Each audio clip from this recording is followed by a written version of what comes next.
So, since his retirement, Bill is residing in Pocasset, and he is a fisherman, birder, hiker, traveler, and explorer of the outdoors. Bill and Tina enjoy learning about and exploring new places. Bill enjoys sharing his experiences. He's an avid fisherman on the canal, up in and is a frequent speaker to clubs, including the Massachusetts Striped Bass Association, the Buzzards Bay Anglers, and the Founders Fishermen's Association. And the board of Hunters and Bass. And the board. All right, so that's Bill. All right.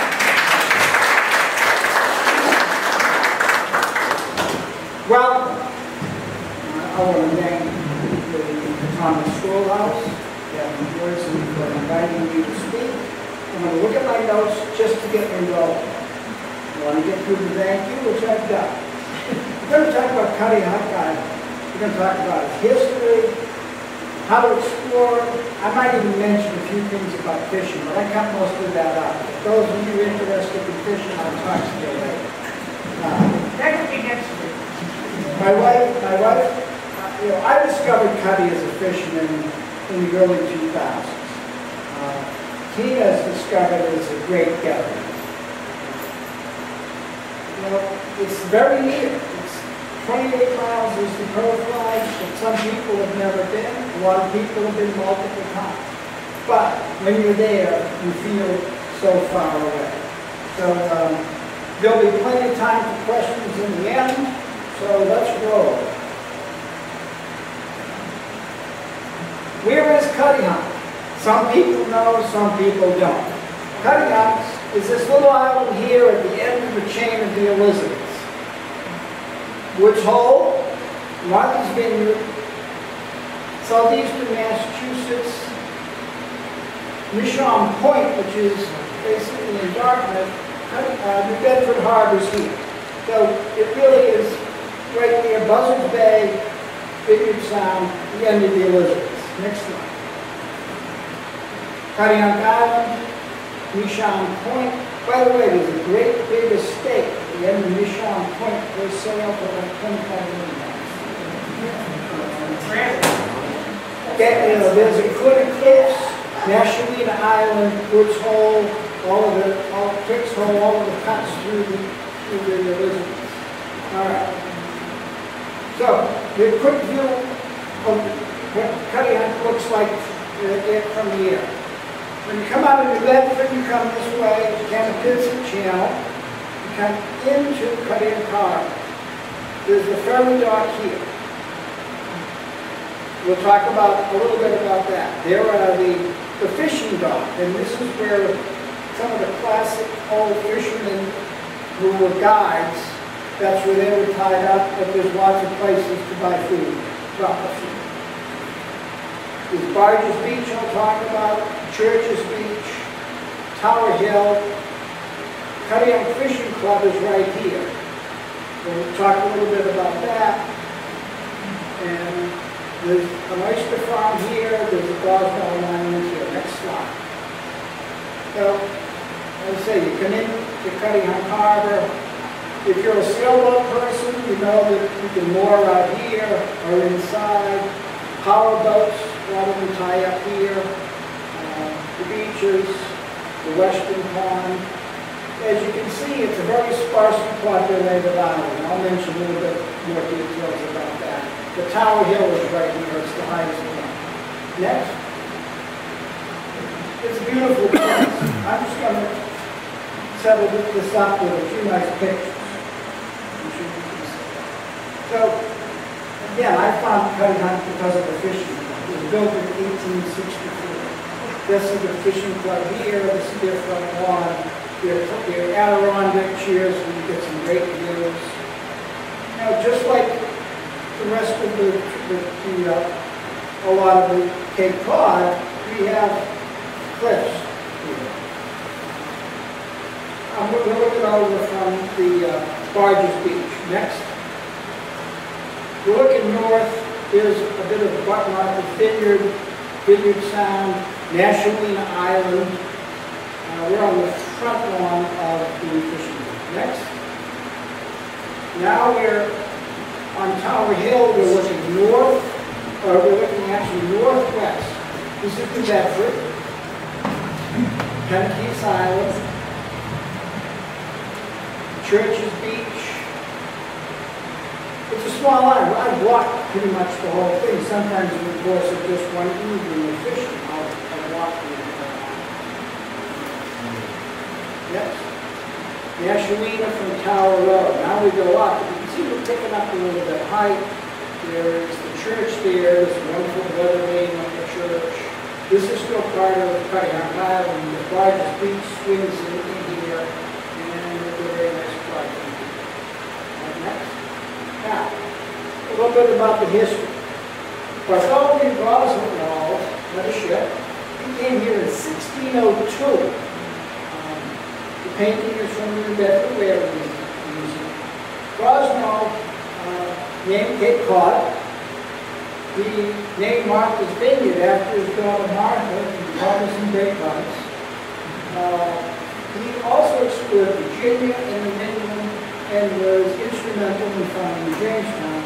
To tell the truth, you probably know a lot more about John Smith and a few other people than you know about Bartholomew Rosenwald, but he really was the first of the English explorers. Next. All right. Cuttyhunk's been around a long time. We've got 300 years of history. This is the first 300. A couple of key points. Rosenwald landed in Cuttyhunk, had a small fort. They didn't stay long. 1668, Ralph Earl bought it. He was the first real, his son was the real first settler. Peter Slocum bought it, and the Slocum family raised sheep there for 150 years, so it didn't change hands often. The population swelled to 20 families in the 1700s. But the key that really drove Cuttyhunk to the Cuttyhunk we know today is in 1864, the Cuttyhunk Fishing Club was formed by industrialists, bankers. It became the Club of Presidents. We'll talk a little bit about that. But they bought the entire island from the Slocum family. Obviously, if you're an industrialist and a banker and you get away to fish, you've got enough money to help support the island. And they used that money to, in 73 to 92, to build the school, the church, life-saving station, the public library, because of the jobs and money. Those buildings actually still stand today. Now we'll go to the last 100 years, or the most recent. William Wood bought the fishing club in his property in 1921. His son had the first summer colony. Became a destination. In 98, the Wood family reopened the fishing club as a bed and breakfast. In 2002, it became 400 years old. In 2019, there were 10 permanent residents, but it does get up to about 400 people in the summer. But Cutty never seems dry. And so it remains a quaint summer colony to this day. Now, why is Cuttyhunk a destination? I will bet some people in this room are boaters, some are sightseers, and few people I know are shore fishing. Boaters come as a location. You can got a calm harbor. You can get there easily from Falmouth to Bedford, any of the coastal communities on Buzzards Bay. You can get there from Martha's Vineyard, so it's a nice place for day trips or overnight trips. You can anchor in the harbor and up for breakfast at the fishing club, which is some wonderful breakfasts. You can get oysters and lobsters delivered to your boat. I have some friends who are boaters who actually never leave their boat when they come. You can fish around the island. It's a great fishery, and you can relax. Sightseers, like my wife, she comes to walk, a unique experience, it's relaxation, step back to quiet times, and you can be off the grid. very spotty cell phone and Wi-Fi service, which, to tell you the truth, is not bad. Shore fishermen like me, I come because it's great gas line. All rocky coastline with a couple of beaches with rocks on the edge. There are boulder fields, pretty much accessible rocky shore. It's a slow walk because you're walking around boulders that are this, little rock cobble about this big to get to places. But again, that's good habitat. There are strong currents around the island, so that helps bring in bait and fish. And there's cold water, which is so it makes August fishing there very good. Continue. All right, what are we going to do on Cuttyhunk? We're going to walk. It's a small island. There are a couple of trucks and cars, but for the most part, there are golf carts and walkers. You can go to Church's Beach and Barge's Beach, and there are actually lovely sand beaches. There are stones around, but there are interesting. Cuttyhunk's historical side was a building a little bit larger than this, and they put on some absolutely wonderful exhibits of the history of the island, a lot of old photos, and every time I've been, pretty much annually, that exhibit changes. So it's well worth going to the historical society. You can browse for trinkets at the little corner store. Hike up Telegraph Hill, because that's when you get some great views in every direction. You can walk some more. Now, this thing about walking, I love to walk. Tina loves to walk. I love to fish a good deal of the night. So I'm walking all day. Make her happy, make me happy. And now I still got to go out and fish for 3, 4, 5, 6 hours. Now, a couple of days on the island is just about right. But you can walk, relax. If you're a boater, you can relax on the harbor. As I said, I got friends who come on the boats and never leave their boat. Others who come and walk around the island. And you can fish. I like fishing at night, though. Even though I've got some fishing friends that say that they catch fish during the day, too. I'm busy walking. Now, it's quaint. I mean, there's a nice path off Broadway, which is the main street. A lovely house you would think you would in every town. Very nice, nice little path, and paths lead everywhere. These little winding paths through all the little neighborhoods, and there aren't many neighborhoods. The Cuttyhunk Library from 1892. Next. All right, you can see a clear light in the cliffs 7 miles away, and we're from Barge's Beach. Next. Barge's Beach. It's called Barge's Beach, not because it's named after Mr. Barge, but because years ago they brought in a bunch of wooden barges, they buried them to try to help accumulate sand. They eventually brought it away. There's some big pieces, there's lots of metal from the barges and stuff. Actually, if you're a photographer, it's a great place to take a lot of neat art shots. Now, here's the fish dock. Legendary captains who chartered out around Cuttyhunk, that's where they had their places. Now there's a couple of chart captains there, but there's also places you can get oysters and lobsters, sandwiches, ice cream, good stuff. All right, now we're at the busiest place in town. We're at the corner of Broadway and Bayview near the fish dock. So the fish dock is down this way. Church's Beach, you walk up this road and around over here. And the corner store is right over here.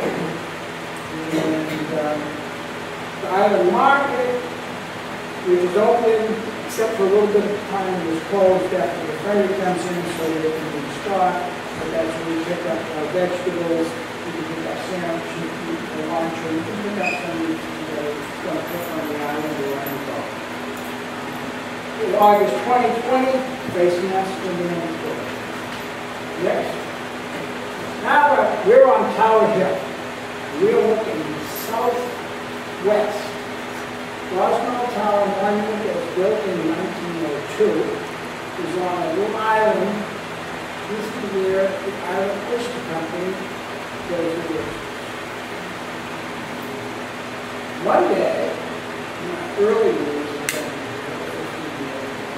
we walked sort of this way, get down here, and we said, oh, let's see if we can make it to Tower Hill by walking through the woods. We might have found a path, it might not have been a path, we're not sure, but we actually did make it from here, all along here, so it can be done. The harbor of Dust, this is where the ferry comes in right here by the old coast guard building. The people who moor their boats in the big sailboat mooring area or the larger mooring area, they come into to the dinghy dock over here. Next. See these sunsets are beautiful on the line. That's one. You can eat here, this is that the fish dock, and you can see there next. Alright. In this civilization on Cuttyhunk, there is a post office. The post office is about 6 feet by 8 feet. There's a little room for the postmaster. Also a place for the postal people to put their lawn. And that's right near the island street. Now we've gone up Telegraph Hill. You can see the ferry, the church, and it's channel National Island. And you're looking at it. And on a clear day, not only can you see forever, but you can see 28 miles, and if you have a decent camera with a decent lens, you can see the railroad bridge. It's 28 miles straight shot. Now that bridge is actually up. You can tell by the way these lines are. So what we're doing is, we're 28 miles out, so due to the curvature of the earth, you can't see the bottom of the bridge. But we're looking 28 miles, we actually can see it. So it's near yet far away. All right, now, some of you are non-boaters, some of you are boaters. If you're a non-boater, the way we travel, and you know it, is there are two ferries from New Bedford that make daily round trips. And the Cuttyhunk, 9 a.m. out in Bedford Harbor, $50 to get the park, $35 each way. They do, you can just go for the day for a $52 round trip.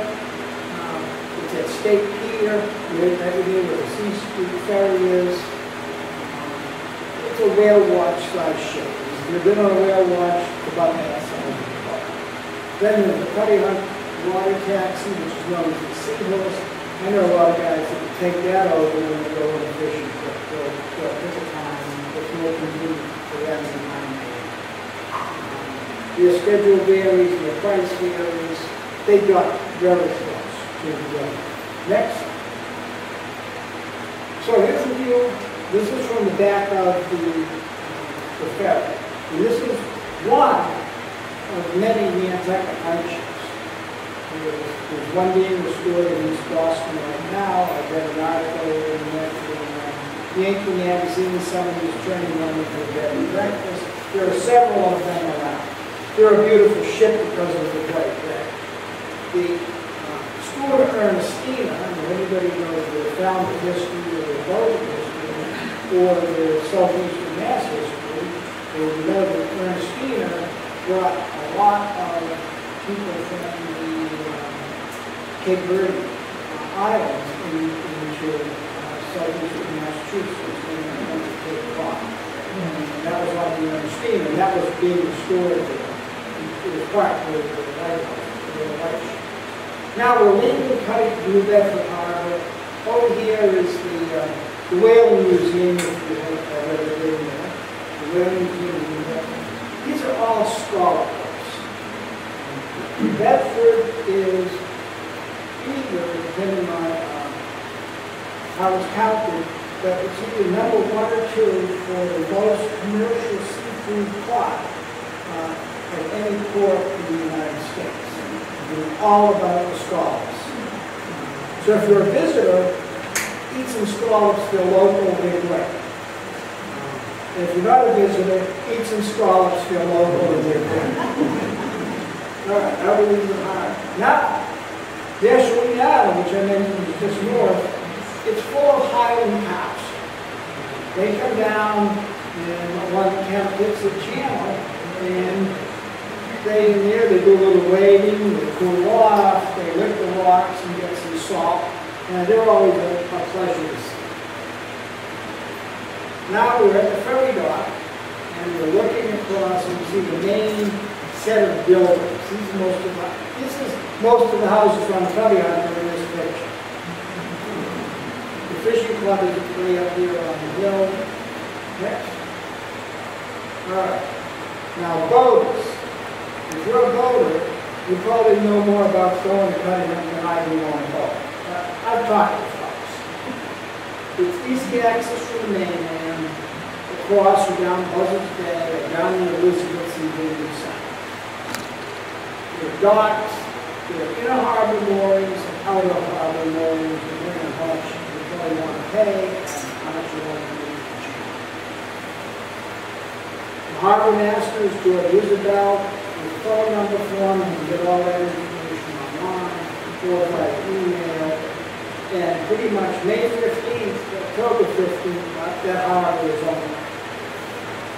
The club is open a little bit less than that. Most places on the island are open even less than that. Next. All right, now, harbor master's shed, a lot of the boat docks. I love the wife and myself.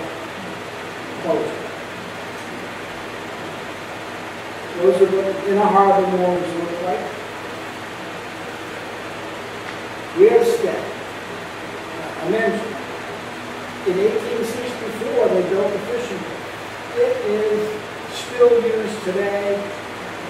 Same rooms that the industrial inspectors and presidents stayed in, you can stay in too. It's pretty much open memorial to Columbus Day. Bonnie Veeder runs the place. She's a 6th generation Islander. She is an absolute hoot. Always has a lot of stories. Obviously knows all the island history. And when Bonnie arrives at the dock to pick you up in the golf cart, you know she's arrived. She knows everything. There's a newer hotel on the island called Avalon, which is the Inn at Cuttyhunk.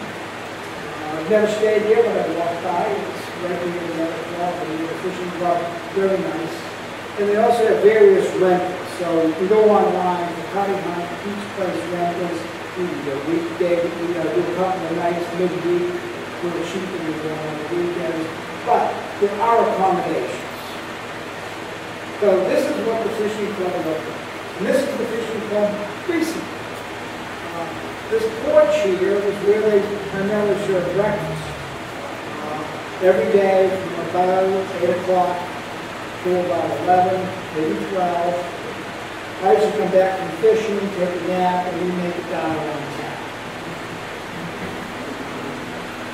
So these are the rooms, all of these rooms, at night when the light on Martha's Vineyard, on the Twitter, makes its route, it flashes into your room. Because it's 7 miles away, and the light goes pretty low. Okay, next. All right, now, this is the room we like. It's called Bass Den. This is one of the rooms that actually has a half bath in the room. But what I like especially about this, in addition to the nice breeze with the best corner windows, is the whale bird. Because, nothing says you're on an island like a whale bird. All right, now we're in the club. This is the fishing club sitting. Some old art hanging around, too much what she is. Barber's chair, one of the old books, some old stories about Cuttyhunk, so you get a sense of the history of the island and the fishing. Now, this is the original fishing club dining room, the pad, the porch where they serve breakfast is just out to the right. This is the old Cuttyhunk fishing rules. They were very strict. But especially though, these are all lockable liquor cabinets. Each one of these are for the bankers and investors to hide their liquor. We were talking to Bonnie's niece, and she was on the call, and they interviewed her, well, you know, so all these rich people over there, worried that these other rich people were going to steal their booze? So she said, no, they were worried that the Islanders were going to steal. All right, next. So now we're sitting on the front lawn at the fishing club, and there is, like, there are the cliffs, just a lovely view. Now, one morning I came back from fishing, and it's dawn, and I'm looking toward Nationalina, Barges Beach. You see this big rock here? It doesn't look that big, but that rock is maybe a quarter of the size of this rock, so it's pretty big. When the tide is up, I stand right about here, the water's here. Many a night, I only have to go this far to catch fish, which makes for a short walk. Next. All right, now we're talking about eating on Cuttyhunk. It's a short season. It's July through August, and a lot of it's not through August. Highly recommend breakfast at the fishing. There's one restaurant, it's Sopranos, it's on Broadway. They have picnic tables. Island tacos, Bonnie's ice cream, that's Bonnie Beaver's ice cream. They have the red baked lobster shack, you've got sandwiches and chowder, Cuttyhunk lobsters and fish are there, the Cuttyhunk raw bar is there. And the key about the raw bar is you can order and have your oysters right here on the dock, or you can call and have them delivered to your boat. Weekly and nightly lobster dinners near the dock. They basically do a traditional clam bake most every night, but check, it's island time. The island market, you can get sandwiches, meats, etc. We buy vegetables there, although there is a stand for corn and things like that. You know, one of those things you get, it's all honest. You just take a few years and throw your money down. Honor system. All cases.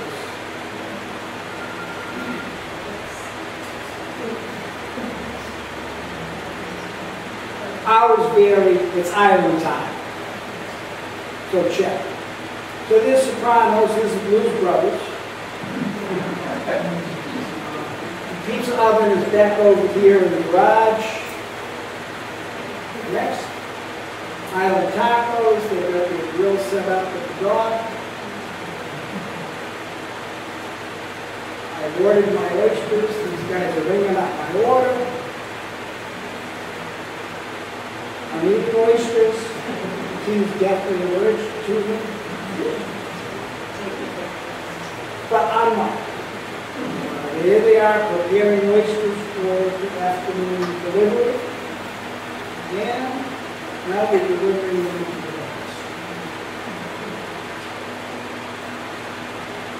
This is one of the key signs. Clam-bake style lobster dinner. All the instructions on how to get it. Again, nowadays with the internet, you can follow up on these things and do these things. When you're on the island for a few days, you sort of can see these things are good. Bonnie's ice cream stand. The red lobster shack, so you can get a lobster dinner or a chowder right here. All right, now, I visit Cuttyhunk. We stay at the fishing pier. And we Cuttyhunk over that ferry. We put a couple of frozen steaks in the backpack, so that would give us 2 nights worth of dinner. There's a refrigerator in the club we can use to store stuff. We can use the kitchen, we can use the gas grills, because they're only using it for breakfast. Buy vegetables that they are in store. Typically we'll do lunches and ice cream as we're wandering around the island. Now, this is our dinner: steak, fresh tomatoes, grilled zucchini, and lower squash. Doesn't get much better than that. That's probably 9 o'clock at night, and I'm heading out fishing on good. Now, little fishing history, because Cuttyhunk exists because of the fishing. Founded in 1864, it was called the Club of President Ladies. In 1902, this picture's taken. There's Teddy Roosevelt, William Howard Taft, some New York bankers, a guy who owns Standard Oil. In addition, Grover Cleveland had been there, and then later in history, George Herbert Walker Bush and even Bill Clinton visited on the island. But here were the movers and shakers in 1902. Now, interesting thing, there were still some pieces of these baskets, which were steel rods that are driven into the rocks. But they put these steel rods into the rocks, and then they put these planks across. And they have some ropes to walk out to get the people out a little bit further, fishing. Because they didn't cast the way they cast today. They used lobster for bait. They had their gilly. If they were in Scotland, they would be called gillies. But here they were just the tendrils. These guys would gaff the fish, they would bait the hook, and these guys would be in their former retire fishing on the rocks. They would weigh in their fish every evening. Dinner, they kept meticulous records. I looked for the season, I looked for the day. They would have a lottery draw for one of the 24 or so baskets that they had.